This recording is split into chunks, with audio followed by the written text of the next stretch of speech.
Sandali. Nasaan yung boses? Saan yung boses? Ewan ko dito.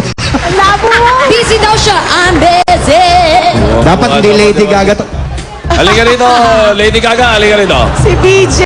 Halika na, BJ! DJ, 26 years old ka na. Ano? 4 years mo ka ng impersonator. Si Lady Gaga lang ba ginagaya mo? Meron ka pa ibang mga ginagaya rin? Meron pa pong iba. Sino-sino ang mga Meron din pong local, international. sa mga local? Sino? Local po, Gloria Macapagal. Gloria Macapagal. Glo po. Yung mga Layo Glo. From Lady Gaga to Sample po. Lady Glo. Sige, sample. Usually, di ba ang ginagawa ni Ate Glo, ganito lang? Ay, Ang saya-saya, no? Sino ba ginagaya mo? Si Gloria Macapagal o si Ate Glo? Si Ate Go. Sino mas madalas mong ginagaya? Si Lady Gaga talaga. Si Lady Gaga na po. Sa international, Lady Gaga at saka sino ba? Christina Aguilera po. Christina Aguilera. Ba? Paano mo na-change yung personality mo ng gano'n, BJ? Usually po by hair. Kasi pag hair po kasi dun po talaga nakaka-capture yung personality din ng isang artist. Hair and makeup, ano? Hair and makeup Magkakatalo, po. no? Exactly. Tama po. Si Mabi ba, ikaw ba, aside from Regine, meron ka bang ibang ini-impersonate? Si Ate Reg lang po talaga. Talaga si Solid. Solid ito. Solid Regine ka Opo. talaga. Ba, okay. Aware na ba si Regine sa'yo, Mavi? Nag-meet na po kami. O anong sabi niya? Nagulat po siya, tapos sabi niya po, sobrang magkahawig daw po kami. So, nakaka-flatter. Tapos super nag-thank you po. Yun ang ultimate compliment para sa isang impersonator. Ipinakilala ba sa'yo si Ogie? Apa. Pinakilala? Nalito Sabi po. ni Ogie. Kasi po pag wala akong makeup, Ogie po yung mukha ko. Ang sulit mo naman 2-in-1 para Okay kape. O yan, narito. Tingnan natin ang category number 1. English or Tagalog? Spelling ang labanan. Sino kaya mas magaling? Ang local or ang international? Let's find out from Jimmy Saints. Jimmy. Ayos na. Hey! Okay, thank you. Eto po. A model or an impersonator is often described as a chameleon if he or she can frequently and rapidly change his appearance. Uy! Teka lang, Jimmy, wala pa. BJ, Ano na niya? sige nga, tsambahan mo. Chamban. Cameleon. Ay! O, Jimmy, tuloy mo. Ano, Jim? Ano masasabi mo doon? Yung ba pinapa-spell mo? Tama Ang ba galing spelling? sana eh. Hindi pa tapos yung itatanong ko eh. Yun. Kaya lang, lack of subject eh. Lack of subject. Kulang! So, tanong mo. Please finish for Tapusin mo. Mavi. Tapusin mo. Okay, nandoon eh. Doon na papunte. Now, spell to me the word chameleon.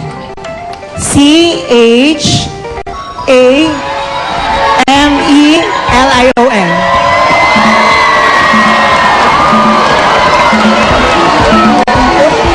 Ay! Ito Ayan na na. naman ang puso ko.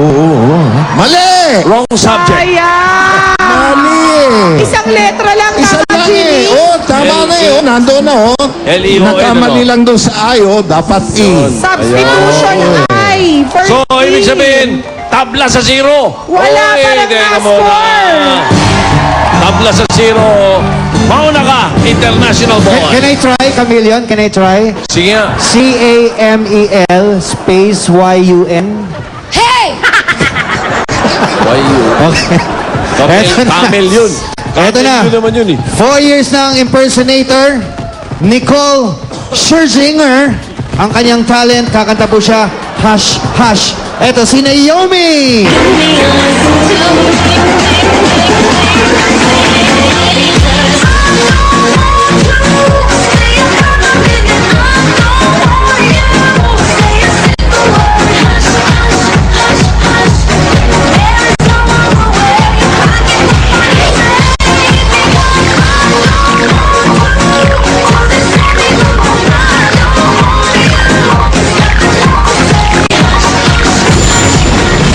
Coach Anjo, puro grupo pala ng mga pipi. Oo nga. Puro mga pipi. Puro pati sayaw. ano mo. Pero tingnan niyo yung costume niya. Naalala niyo nung araw yung tinapay na Tutti Frutti? Alin? Puti-puti. Oo nga, no? Maganda yung costume niya. Tatanungin natin yung costume na yun mamaya ng konti, Naomi. O, dito Sandali, si muna tayo. Naomi sa puti. Julia, sino pantapat mo kay Nicole Scherzinger? Naman, Anjo, tanghaling tapat, inuumay nyo kami. Kaya eto, ha? Tama! Tama! Kaya ibibigay na namin ang 10 years ng impersonator. Also known as Ate Shawi, si Marvin Martinez. Kahit konting pagtingin. Kahit konting pagtingin. Oh! Kung magagaling sa'yo, ay nabis ko ng ligaya. Dahil sa ikaw ay mahal ko. Kahit konting pagtingin, kung magagaling sa'yo, nabis ko ng ligaya. Dahil sa ikaw ay mahal ko. Kiss! Kiss! Uy! Dali. Si Thank you, Sharon. Ate Shawi. Si Sharon, bihirang kumi sa akin. Nagmamano. Mano kay Uncle Tito? Umiilag sa alin. Ilag sa kiss. Ay, nako. Shawi, ano ba, Marvin, ilang taon na mini-impersonate mo si Sharon? 10 years. Oy! Parang si Kiko na ang boses. Kiko Malaki na. pa sa akin ang boss. Parang biglang nasabihan, Ano, Marvin. teka, na-meet mo na siya. Nag-meet na kayo. Opo, actually, nabigyan pa niya ako ng diamond earrings. Ah, Ikaw yun? binigyan ka niya ng Yeah. earrings. Wow. Ay, yung antik si Sharon isang beses in-interview siya. Sabi, talaga? Tinanggal ni Sharon yung, naku, ang laki pa to! Sige. Kinabit! Sa kanya na raw. Tama po yun. Ngayon po nakasanla, ngayon andito naman po si Uncle Tito. Pag-ubus na lang po. Ako, sasanlaan mo. Relo na lang, oh, relo. Bihira ka. Meron ka ba? Meron ka ba iba na ini-impersonate aside from Sharon? From the beginning talaga si Sharon. Ah, Cuneta Sharon na ka na rin talaga. Bakit So, siya yung napili mo? Idol talaga. Since sa bata pa lang talagang idol na. It started out you being her fan, tapos biglang nata-channel mo na siya after a while. Yeah, nakatulong din talaga sa akin na malakang Itbulaga kasi sumali din ako dito at nakilala ako dito.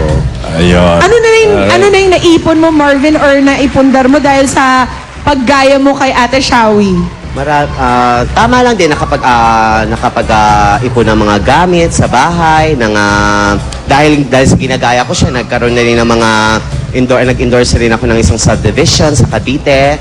Wow. Pagka ikaw ba nasa labas nagpe-perform ka or kaya naka-costume ka lang, meron ka pupuntahan. Opo. Tinatawag ka ng Ate Sharon? Opo. Ha? Yun Tinatawag ka nila. talagang Ate Shawi. Ma. Bigyan mo na lang ng message si Ate Shawi, baka she's watching. Ay, malamang nanonood yun. No. Hello Idol. Naku, malapit na ang birthday ko sa July 17. sa Access Point, dyan sa Timog. Ayan. So, mega maraming. Alam niya naman po na lagi ko sinasabi sa kanya na siya talaga ang nagpapakain sa akin since na nag-umpisa ako sa pag-impersonate sa kanya. Dahil sa kanya, kumikita ako, aside from that, nakakatulong na ako sa mga friends ko, sa mga kapatid ko, at sa mga